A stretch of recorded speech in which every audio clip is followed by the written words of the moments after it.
Hello students. इस video में मैं बात करने जा रहा हूँ ब्लूम टैक्सोनॉमी के बारे में, यानी कि हिंदी में इसको ब्लूम का वर्गीकरण कहते हैं।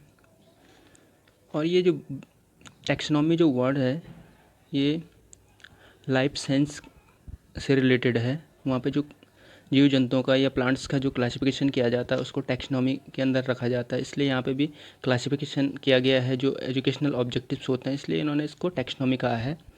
बाकी इस वर्ड्स को आप ज़्यादा और जगह रिलेट ना करें, क्लासिफिकेशन से रिलेटेड है टैक्सोनॉमी का मतलब। जैसे कि आप जानते हैं कि शिक्षक जो भी शिक्षण प्रक्रिया होती है इसमें शैक्षिक जो उद्देश्य होते हैं यानी एजुकेशनल ऑब्जेक्टिव का महत्वपूर्ण योगदान होता है।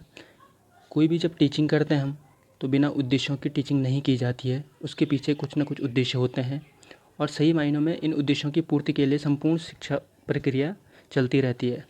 तो यहाँ पे शैक्षिक उद्देश्य लिखे गए हैं, लेकिन ऐसा मत सोचिए। शैक्षिक उद्देश्य तो बहुत व्यापक होते हैं, यानी कि ब्रॉड वे में होते हैं। हम इसको शिक्षण या अधिगम उद्देश्य कह सकते हैं, इंस्ट्रक्शनल ऑब्जेक्टिव। तो ब्लूम ने शैक्षिक उद्देश्यों का वर्गीकरण नहीं किया, लेकिन बुक्स में ऐसे लिखा होता है बहुत बार, तो इसको भी ऐसे ही समझेंगे आप, अन्यथा नहीं लेंगे। आप ऑब्जेक्टिव्स लेंगे, यानी कि इंस्ट्रक्शनल ऑब्जेक्टिव।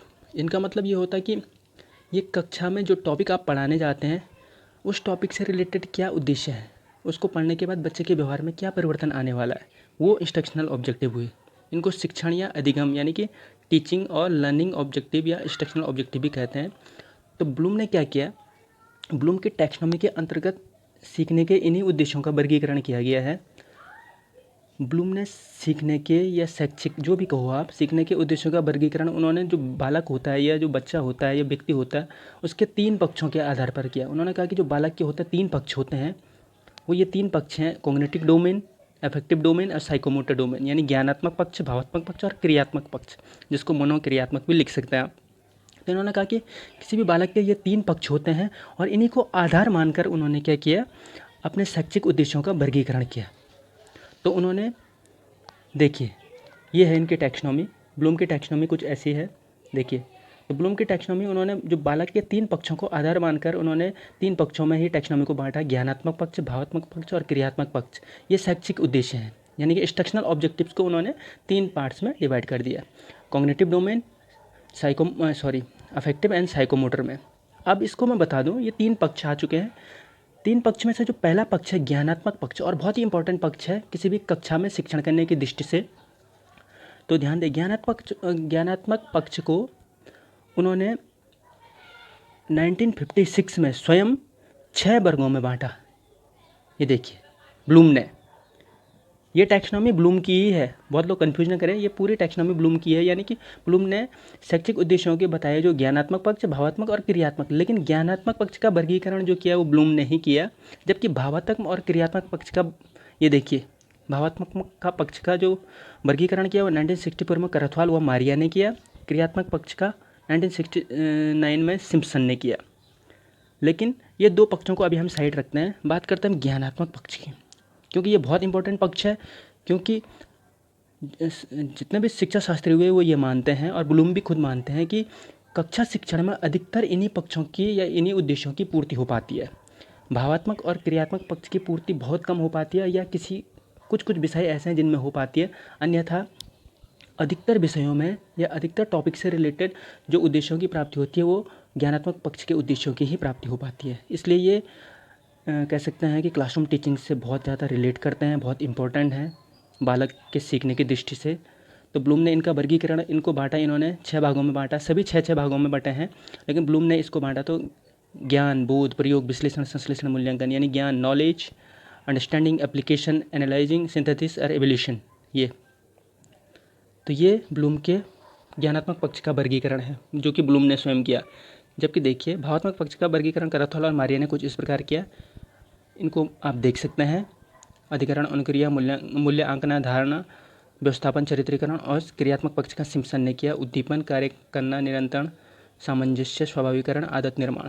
और अंग्रेजी वर्जन चाहिए इसका आपको तो नेट पे आप देख सकते हैं, लिखा है आराम से। अब मैं बता दूं आपको मेन थिंग, ये तो थे शैक्षिक उद्देश्यों का वर्गीकरण। ज्ञानात्मक पक्ष पे फोकस कीजिए तो कक्षा में किसी भी टॉपिक से रिलेटेड उसके ज्ञानात्मक पक्ष की पूर्ति होती है। बोधात्मक हमें समझ में आता है, उसका हम प्रयोग कर सकते हैं, विश्लेषण कर सकते हैं, संश्लेषण और मूल्यांकन कर सकते हैं। तो ज्ञानात्मक और भावात्मक पक्ष के जो उद्देश्य है इनको व्यवहारीकरण यानी कि जो ये क्या है, राइटिंग ऑब्जेक्टिव्स इन बिहेवियरल टर्म्स में लिखने का जो कार्य किया वो रॉबर्ट मेगर ने किया।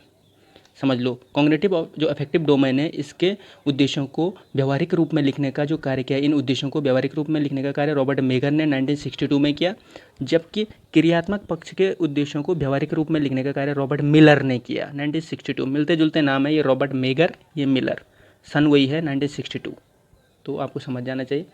अब इसको हम साइड कर देते हैं, अभी हम ज्ञानात्मक पक्ष पे बात करते हैं। रॉबर्ट मिलर ने कुछ एक्शन वर्ब दी हैं, यानी क्रिया सूचक जो कुछ सूची हैं उनको एक्शन वर्ब कार्य सूचक कुछ बहुत सारी लिस्ट दे रखी है उन्होंने। आप देख सकते हैं इंटरनेट पे पूरी लंबी चौड़ी लिस्ट, और मैं पहले भी बता चुका हूँ उस लिस्ट के बारे में। इस पर आधारित आपने क्या किया, पाठ्य योजना में आपने शैक्षिक उद्देश्य लिखे थे, वो एक्शन वर्ब वही हैं। तो रॉबर्ट मेगर ने एक्शन वर्बों को हम जैसे ज्ञान के लिए उन्होंने दिया है to define, to identify, to recall, to know, वैसे अंडरस्टैंडिंग के लिए भी दे रखा है टू गिव एग्जाम्पल वगैरह, टू अप्लाई। इस प्रकार से अलग अलग एक्शन वर्ब दे रखी हैं। इनको आधार मानकर हम शैक्षिक उद्देश्यों का व्यवहारिक रूप में लिखते हैं और उन उद्देश्यों की पूर्ति के लिए हम कक्षा शिक्षण करते हैं। तो ये था ब्लूम की टैक्सोनॉमी। तो फोकस ज़्यादातर ज्ञानात्मक पक्ष पर ही किया जाता है। अब थोड़ा बात करता हूँ मैं रिवाइज्ड ब्लूम टैक्सोनॉमी पर। यह है रिवाइज्ड ब्लूम टैक्सोनॉमी, देखिए ज़्यादा चेंज नहीं हुआ है। रिवाइज्ड ब्लूम टैक्सोनॉमी की बात करूँ मैं तो जो ज्ञानात्मक पक्ष का, सिर्फ ज्ञानात्मक पक्ष पे छेड़छाड़ हुई है, इसको ही ब्लूम की रिवाइज्ड टैक्सोनॉमी कहती है। और ये चेंज किया है एंडरसन और करथवाल ने इन 2001 में। जो ज्ञानात्मक पक्ष थे, ये देखिए ये ज्ञानात्मक पक्ष थे, इनको चेंज कर दिया है। ओल्ड जो डोमेन है, जो क्लासिफिकेशन था, old knowledge, understanding, application, analysing, synthesis and evolution, इसको चेंज कर रिवाइज में ये ऐसा हो गया। देखो नॉलेज को रिमेंबरिंग कर दिया, अंडरस्टैंडिंग को अंडरस्टैंडिंग ही है, एप्लीकेशन को अप्लाइंग, एनालाइज को एनालाइजिंग, सिंथेसिस को इवोल्यूटिंग हो गया और एवोल्यूशन को क्रिएटिंग हो गया। तो यहाँ पे चेंज कहाँ पे हुआ देखो थोड़ा सा, एनालाइज तक एनालाइजिंग है, सिंथेसिस को यहाँ नीचे लाके क्रिएट में चेंज कर दिया इसको, इवोल्यूशन को यहाँ लेके इवोल्यूटिंग में चेंज कर दिया। पहले जो नाउन फॉर्म में थे ये, अब ये वर्ब फॉर्म में आ गए, देखिए ठीक है। ये यहाँ पे एप्लीकेशन नहीं था, पहले अप्लाई था, ये अप्लाई कर दीजिए इसको, क्योंकि ये नाउन फॉर्म में थे, तो ये वर्ब फॉर्म में अब रिवाइज टैक्सोनॉमी में। तो ये है ब्लूम की रिवाइज टैक्सोनॉमी, जो कि एंडरसन और करथवाल ने 2001 में प्रस्तुत की। तो यही है, इनको आधार मानकर हम क्या करते हैं, पाठ्य योजना में शैक्षिक उद्देश्यों को क्या करते हैं, व्यवहारिक रूप में लिखते हैं और कक्षा शिक्षण को करके उनकी प्राप्ति करने की कोशिश करते हैं। और उन सहायता ली जाती है एक्शन वर्ब की रॉबर्ट मेगर द्वारा जो दी गई है। तो आज के लिए इतना ही, उम्मीद है समझ में आया होगा आपको ब्लूम की टैक्सोनॉमी। धन्यवाद।